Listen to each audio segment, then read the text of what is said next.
Okay, good morning, guys, again from the chef demo tent here at the Northern Virtual Food and Drink Festival.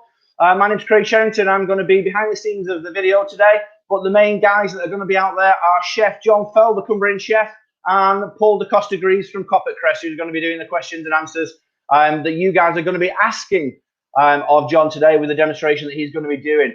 But just before that, let's have a little recap of our charity that we're getting involved with today. It's Hospitality Action. And here's a little few words from them guys. Ollie Hoyle, Catering Manager. Peter Molar, Doorman. Ricardo Oliva, Concierge. Ulrich Edwards, Concierge Assistant. We've got you. Linda Anderson, cafe owner. Ioana Gheorghiu, junior sous chef. Nuno Pinto, Bartender. Mark Black, Head Porter. Andrea Demir, receptionist. We've got you. Aaron Dixon, Apprentice Chef. Federica Pinna, Pastry Chef. Sabino Mazzone, Pastry Chef. Himari Bochkay, Barista Supervisor. We've got you. Sean Maharjan, Sushi Head Chef. Mitchell Collier, Duty Manager. Anna Grabczewska, Public Area Cleaner. Whatever you do in hospitality, isn't it good to know that someone's got your back in case anything goes wrong?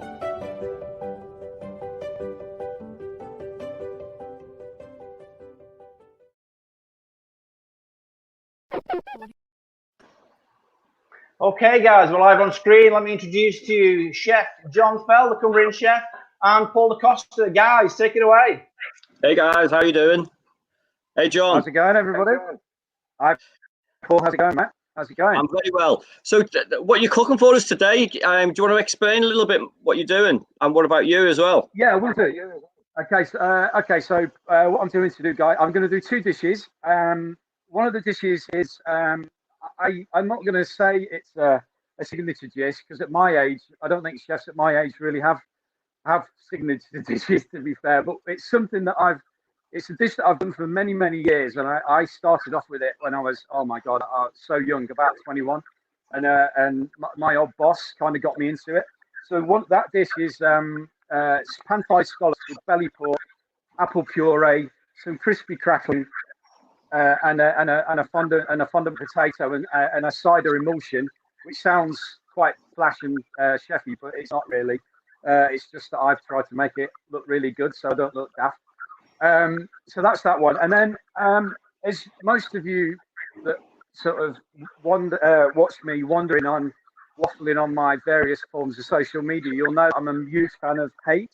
So the other dish that I'm going to do, it's really simple, really seasonal as well, is I'm going to be doing a goose fat poached hake fillet, okay, with some Jersey roll potatoes, which are bang on season now, and some English asparagus, and I'm really gutted actually as a chef, and I know there's chefs out there watching this.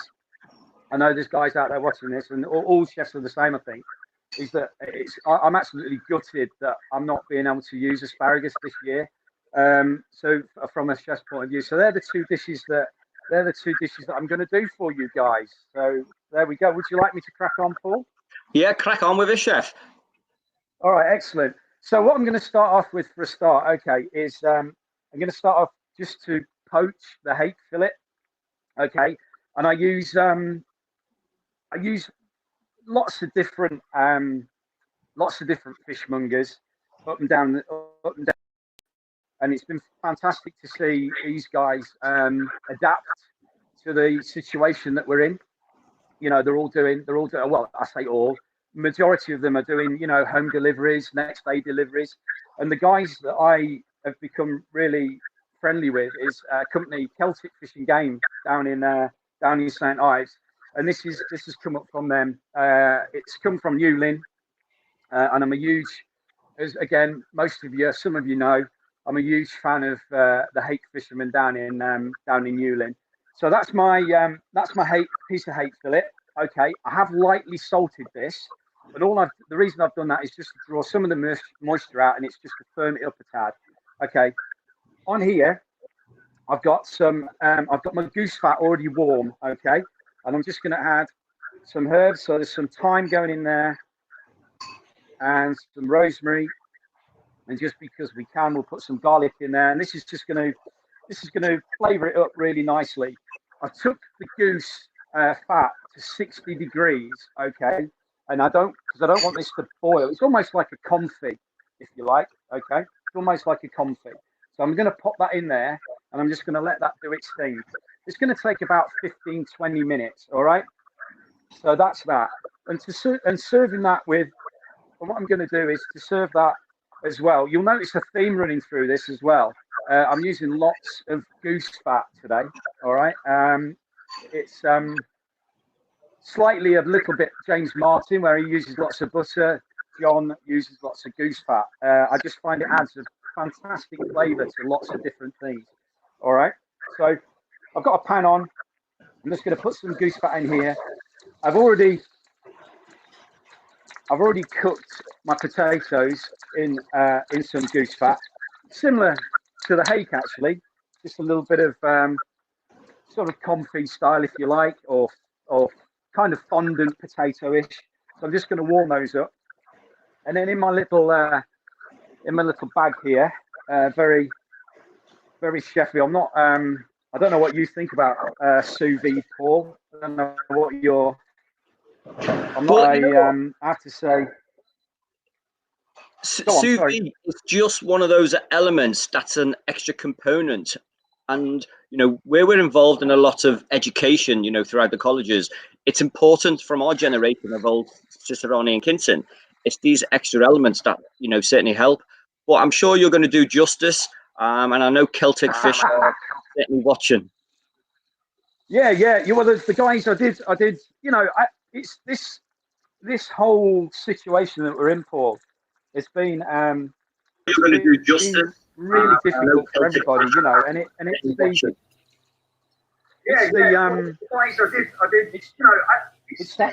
the knock-on effect. Restaurants and all of that shut, close.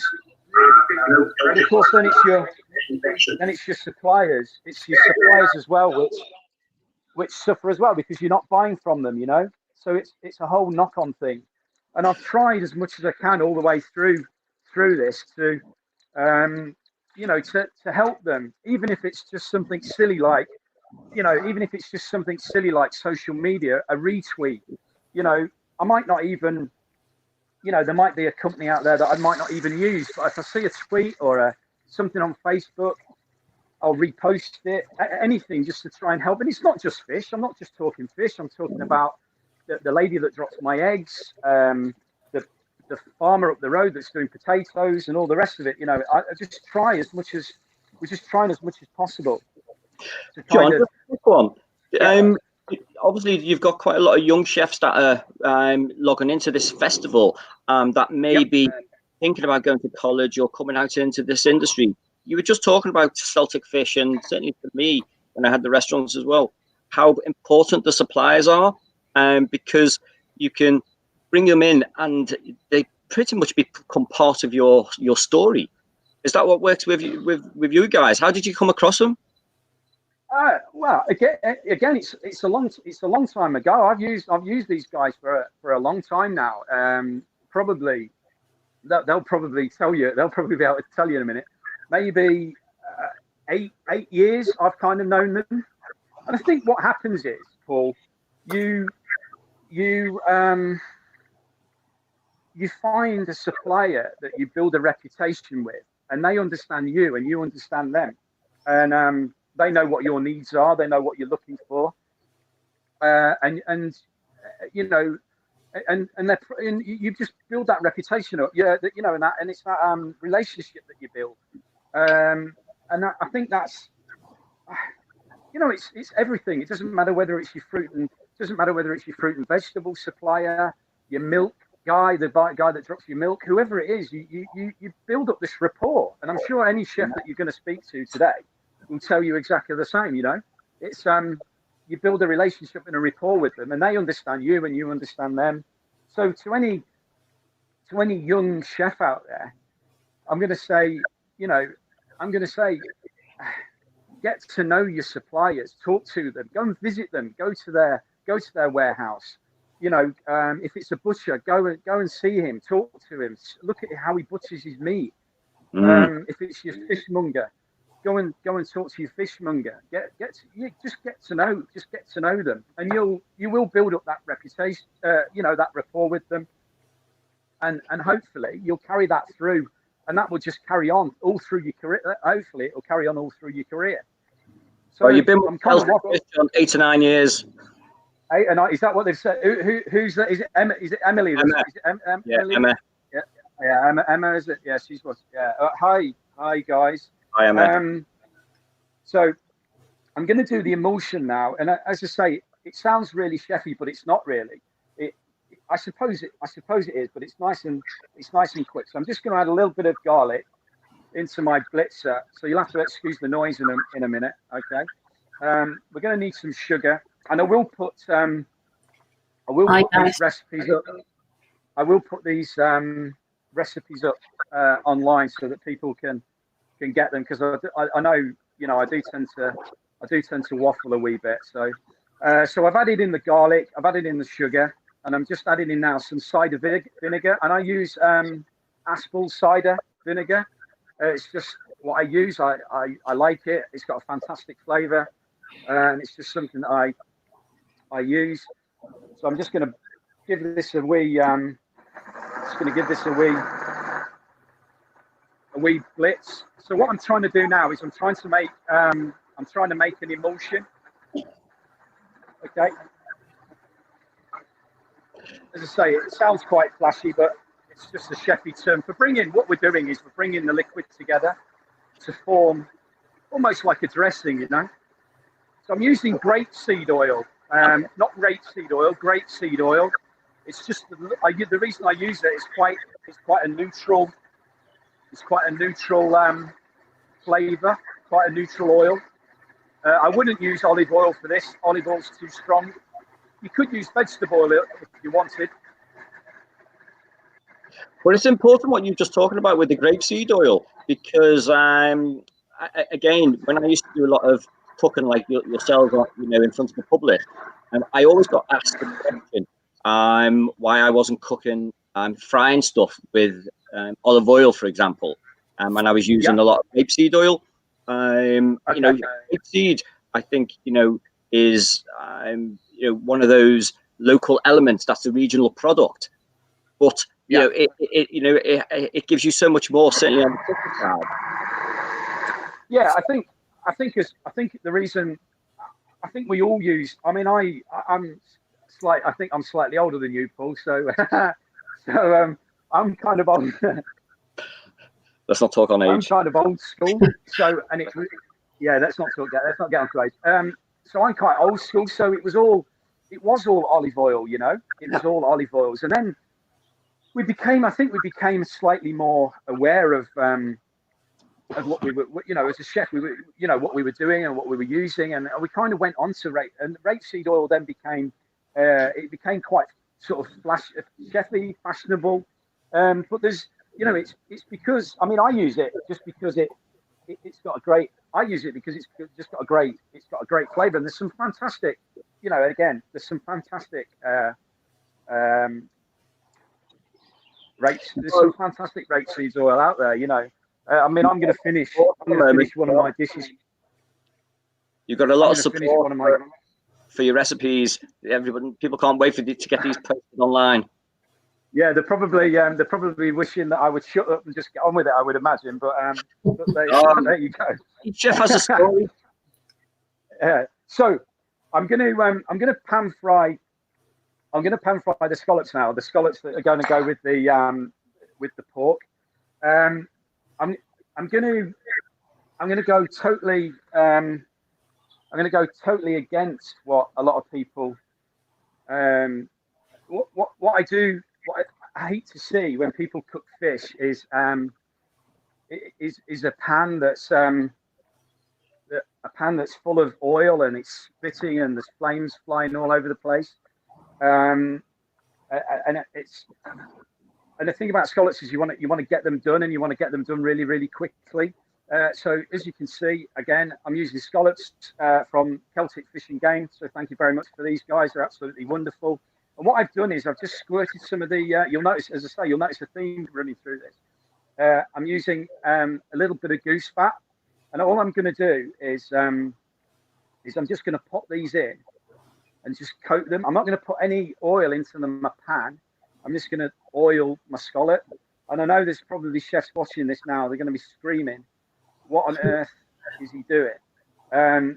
But it's just the way that I do it. It's just the way. I'm not saying that I do it, the way I do it is right. I'm not saying that it's wrong. I'm not saying anybody else's way is wrong. It's just the way that I do it. So this is the only time. Go on, sorry, Paul. With the scallops, though, you know, if I just rewind just a little bit back, what you just said about this is how you do it.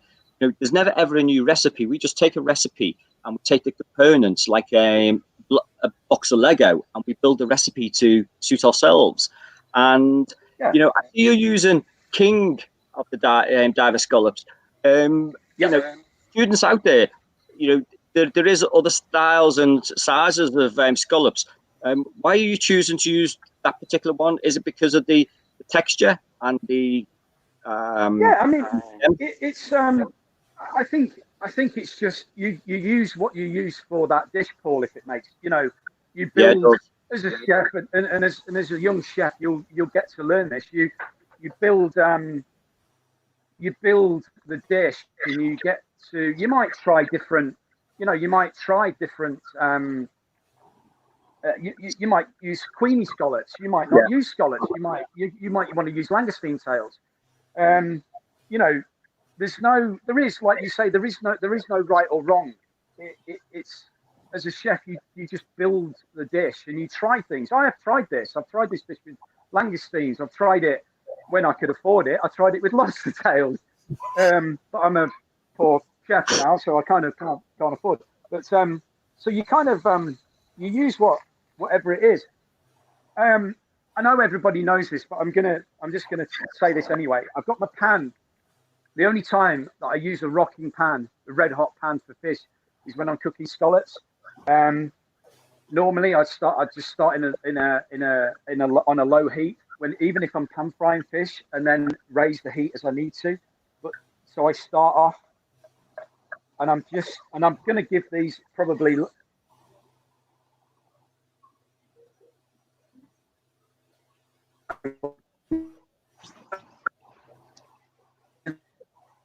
My scallops, I should have said this as well. Scallops, I always try and get my fish up to room temperature as well, so that it doesn't take as long for these things to cook. So my scallops are on, my pork's done. They look gorgeous. My potatoes are done. Okay, and then what I'm going to do is and I'm not flashy or chefy. There are guys coming up after me that are far more chefy than me. I'm using this. It's like a dehydrated pork skin. Okay, and I'm just going to pop it into the fryer so it puffs up. You could just use the crackling off the belly pork. So I'm just going to pop those into the fryer, and then hopefully, says John, if I've remembered to turn the fryer on. Yeah. Okay. John, so there we go. I'm going to rewind. Sorry, go on, Paul.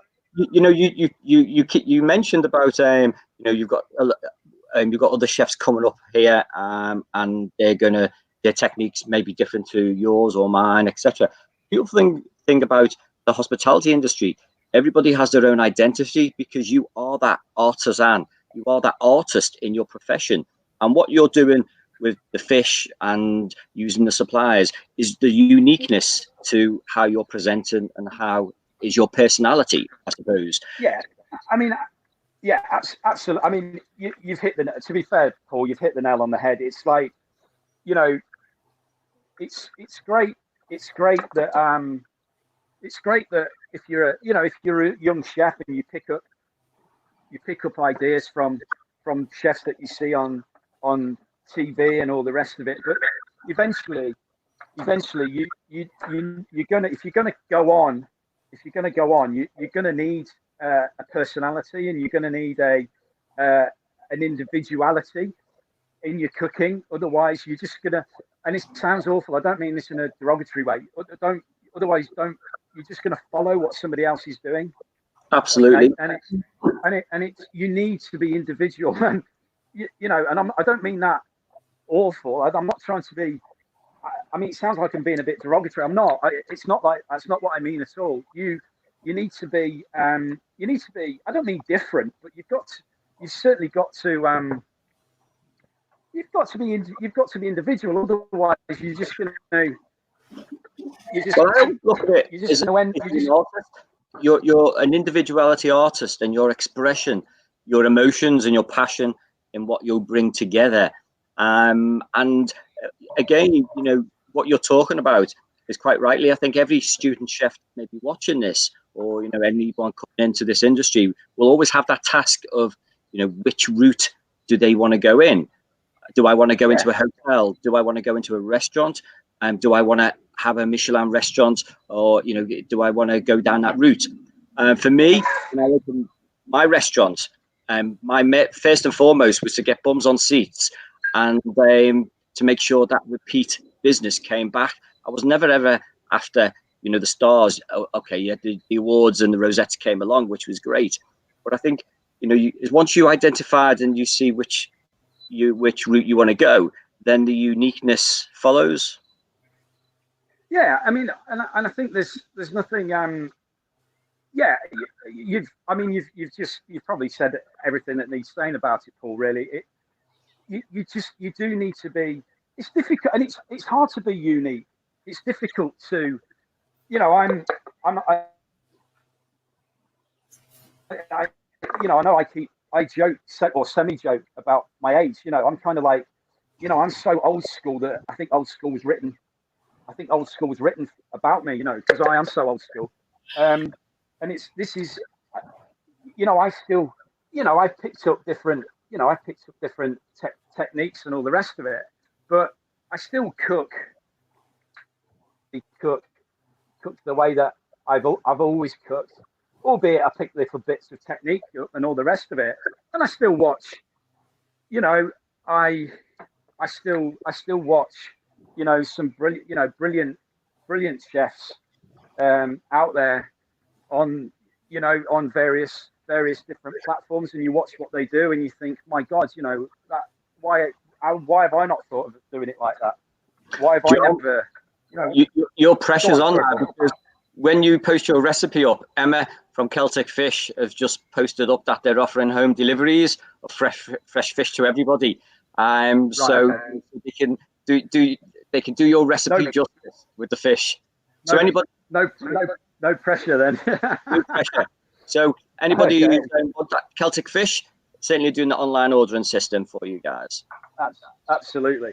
Right. So I apologise for kind of waffling a wee bit, but so that's the pork with the scallops, the fondant potato, or the goose fat cooked potato, and the crispy pork with the cider emulsion and an apple puree. What I should have said was the apple puree that I made. Again, I'm not saying that this is right. It's just the way that I do it. All I do with the apple puree is peel the apples, dice the apples into a saucepan with quite a lot of lemon juice, actually. Hence the reason it's that colour. And because if I'm using it with pork, I hate those jarred apple sauces that you get that are far too sweet, and I've never understood why it's so sweet. Because the idea is it's the same as if you're going to use cranberry with your turkey, or you know, you want something slightly acidic, slightly tart to cut through the fattiness. There's not so much. There's no sugar in that at all. It is just the pure apple. So apologies for the waffle. So I'm going to sort of quickly do this next dish. This is the hake dish. So the hake is lovely now. That's probably had what should have been 15 to 20 minutes. It's probably had about an hour and a half, is it, if I'm waffling like an hour and a half. So with this, I'm just going to cook some fantastic asparagus. Now, again, I'm using a dry pan, okay? I've washed the asparagus, but I'm not putting any water, any oil into this at all. And I'm just going to pop the lid on. because I always find that I like the flavor of the asparagus. I like the flavor and that the flavor that the Jersey Royal potatoes have. And it kind of I just don't want to add too much. You know, the hake's going to have been poached in goose fat, so I don't want too much. I'm not going to add any butter or anything to this. I might put some salt in there later, but that's about it. Okay, so I've got my Jersey Royal potatoes, which I have parboiled. Okay, just slightly parboiled, just so that it just takes the edge off. I'm just going to cut these in half, and then I'm going to pop them in with the asparagus. And as I say, I'm really missing. I've missed garlic. You know, I've missed wild garlic season. I'm missing asparagus season. You know, I'm missing I'm missing the Jersey Royals. There's so much that we're missing out on as chefs, and it's you know, it's really quite, and it's difficult. I don't know what people have been saying, but I've really found this whole situation quite difficult. And the reason I say it, I find it difficult is because when you're a chef and you're normally 100 miles an hour in what you're doing. Yes. You normally your life just flies along, and then to suddenly go from that to nothing, I found it quite difficult. Although the last 2 weeks, we have been back into the kitchen, into Rose Hill Theatre. I should have said this right at the start, really. I'm a chef at Rose Hill Theatre, just outside of Whitehaven. And we have a 60-seater restaurant there, the Green Room. And obviously, when all this happened, we closed. We're a theatre as well as a restaurant. So the theatre closed, the restaurant closed. And it was really quite difficult. We were thinking, what on earth are we going to do, But for the last couple of weeks and for the next 2 weeks, we're cooking 150 meals a day. We've not just done this on our own. Obviously, there's lots of other people involved in this as well. Lots of other charities and all the rest of it have got involved. And it's to feed the vulnerable in our area. What I have learned is that over the last 2 weeks is that we're only scratching the surface. It sounds great, and it is great. 150 meals sounds great, and it is great, but that's merely just scratching the surface. But we're doing our little bit. What happens after the 2 weeks is kind of in the lap of the gods at the moment. We're not really sure, but hopefully we can get some funding and we can carry that on. So what I've done is my asparagus is in, the potatoes are in, and I just want them to warm through. They're just going to cook through, keeping the lovely colour. Have put a little bit of salt in there, and then to go with this, and I did say there was a theme running through this with my dishes today. I'm going to do a goose. I'm going to do a goose fat kind of hollandaise, if that makes sense. Because I know if I say hollandaise and people watch me doing it, they're going to go, "That's not a hollandaise." But it makes sense. That's what it is. It makes sense. Yeah. So, well, that's what I thought. So I'm just going to do a quick mock hollandaise in inverted commas.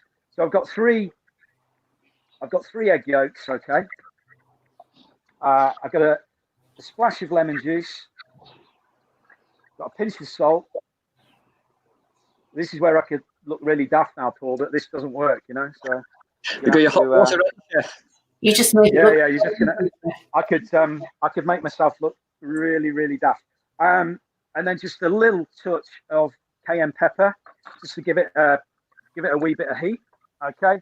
Just check my asparagus. I'm okay with that, so I'm gonna turn that off. And my sort of my hake's doing its thing. In fact, what I should have done was just warm that through a little bit, I think. Just excuse me slightly. I'm just going to warm, and in this little pan here, I've just got 120 grams of goose fat and 50 grams of butter, which I'm just gonna melt, says John, and the wind's just blowing my gas out. So just bear with me. Is anybody asking anything, or have they all fallen asleep, Paul? No. As I say, there's you're clearing up ready for your recipes, and I think they're going online to place their orders with Emma at Celtic Fish. Excellent. Well, that's good. Yeah, they're a good. They're a good. So easy, John. Creedy said dish, and he knows what it tastes like, so he's a happy. Okay. It's they're a good.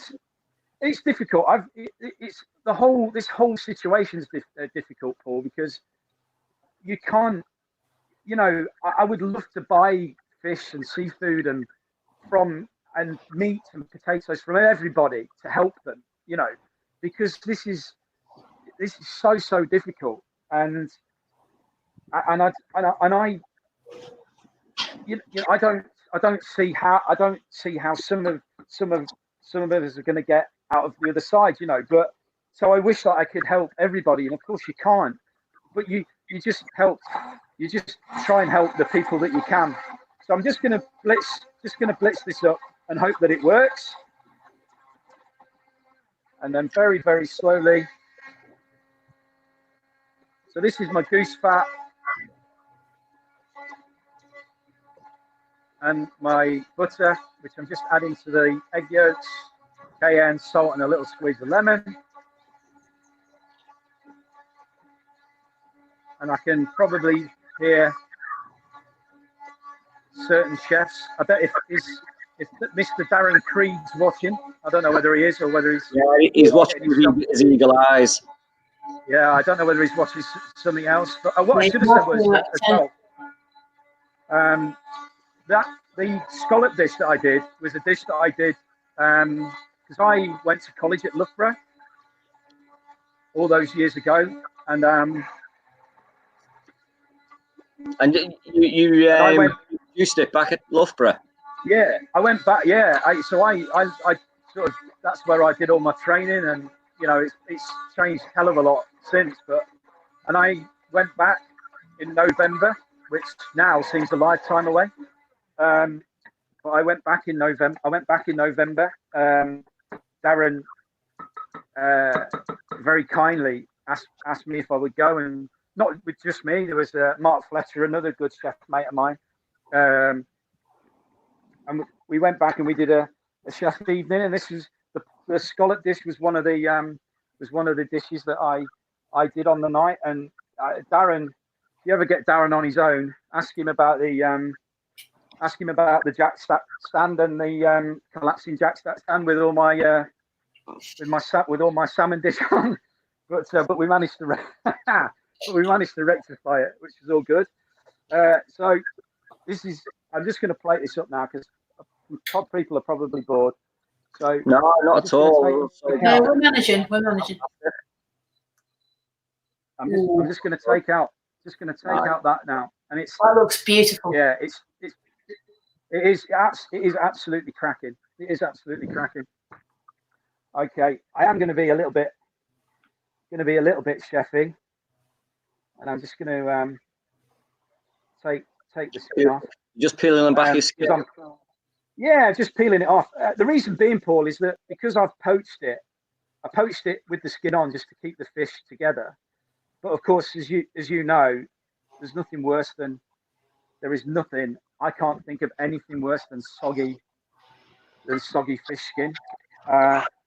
So I'm going to go quite Rick Stein now. I'm just going to who is a chef that I love very much because he's into his seafood. Okay, so a big dollop of the goose fat mayo. Okay, going to put the excuse the fingers. Going to pop the asparagus on there. Okay, and a few. And you just cooked all that completely dry, yeah?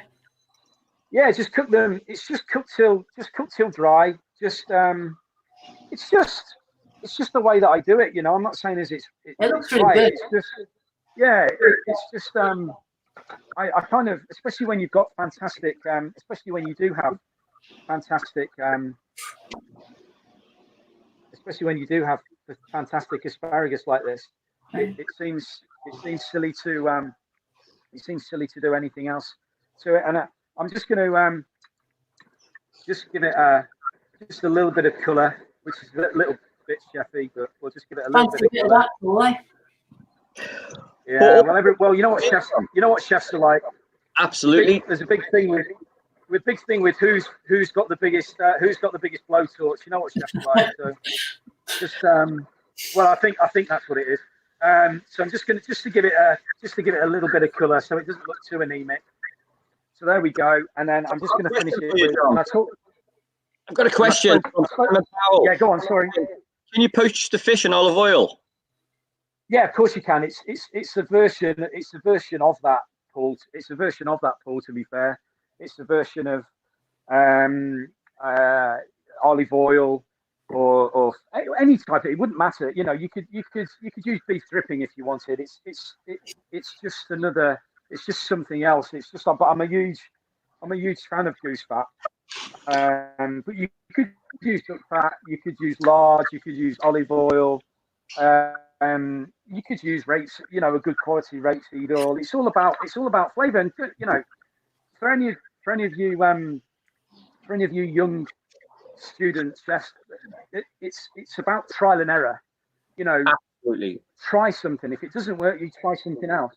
You know, I mean, God, you know, sometimes things, you know, sometimes things work, sometimes things don't work. So you know, you just do. Use what you know. Try something. Try it. If it doesn't work, try something else. So, there you go, Paul, and everybody that's watching. Thank you. I apologise for the waffle. So you give us a recap. Yeah, go on. Sorry.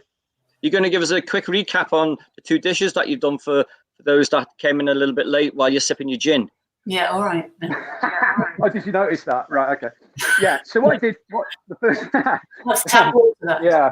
Yeah, I think that was Jackie's idea. Get me on early because she knew if I was on any later, I'd be drunk anyway. So, so the first dish was the slow cooked belly pork with the fondant potato, pan fried scallops, those lovely crispy pork puffs or pork crackling, whatever you want to call it, and the cider emulsion. Okay, and then the second dish that I did was nice and easy. It's the goose fat poached hake fillet with the Jersey roll potatoes, English asparagus. Thank you very much. And cheers. Cheers. Well done. Thank you, Chef. Yeah. But if I just finish off as well, Chef, you've got those dishes that you talked about with the components that you're just building up. Every student learner that will come in and try this, or maybe they'll create your recipe at home, you know, each one as they're building it, like taking a block of Lego, they'll add the components, they'll try the components, and then they will recreate your dish to suit their way they want to proceed. And that's the beauty of hospitality. Yeah, absolutely, Paul. It's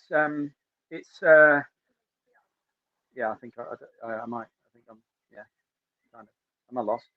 No, I'm still. Emma saying perfection. Thank you so much, John. No worries. Thanks. Yeah, right. Well, thank you. Yeah, definitely. What you've just said, Paul. Yeah, absolutely. Just if you're a student, and I work with some of the absolutely brilliant down there in Loughborough, and obviously I work closely with the guys at Workington as well, at Lakes College. Soak as much up as you can. Soak as much of that knowledge and information. Chat to the chef. Chat to chefs. Talk to them. Read books. Watch YouTube videos. Not necessarily idiots like me, but just pick up as much as you can, you know, and take it and keep it in here, and that will carry you on all the way through your career. And it's the best piece of advice I can ever give. I still pick books up now, and I still Google stuff. So, and even as ancient an old man as I am, So there you go. Thank you very much. Knowledge, John, and this is where you're adding value to the young students of today, because the knowledge you've got is rich knowledge, certainly in our time, because we had to invest so much knowledge into our academics, for when we came into the industry. And there's a lot of things that have gone along the way, but that richness, we're certainly passing down to the next generation. And this is where, Loughborough and a lot of the other colleges out there are really jam-packing, and it's great that you're involved in that kind of communication with the students. So well done, Chef. It's all about giving back. Thank you. I've loved it. It's been great. And as I say, I apologise for the waffle, but I've loved every minute of it. No, enjoy the rest of it. Enjoy the rest of the 2 days. It's going to be great. Cheers, John. Thank you. Cheers, Chef. Thanks. Bye-bye. Bye-bye. Bye-bye. Bye. Hospitality Action is a force for good. We offer lifelines to people who work or have worked in hospitality and find themselves in difficulty or crisis. We help people set their lives back on track. But not all of our stories have happy endings. For April, a secondary cancer diagnosis meant the best we could do for her was to take any financial worries off her mind. I was diagnosed summer of 2018 with sarcoma cancer and attended Christie Hospital here in Manchester, and from there I've been on a journey with various chemo treatments and an operation.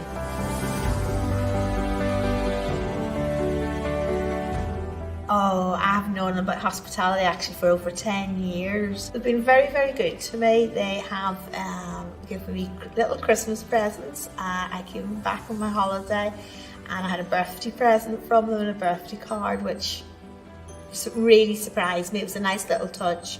I've been given a warming grant for heating, and I've been given different amounts of money paid at different times throughout the year. With VHA's help, I've been able to recently take a little trip down to London a couple of weeks ago, and with that I was able to sort of meet up with my friends, go out. We went to the West End, we went and seen the Tina Turner musical, and we had fun.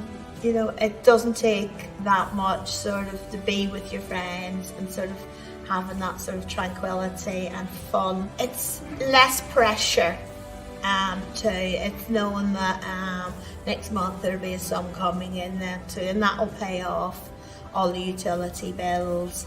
So it's a safety net that's there, and I'm very, very grateful that it's there, that I'm able to use it. Whatever life throws at you, isn't it great to know somebody's got your back when the going gets tough? Help us to help people like April, people like you. Hospitality Action. We've got you.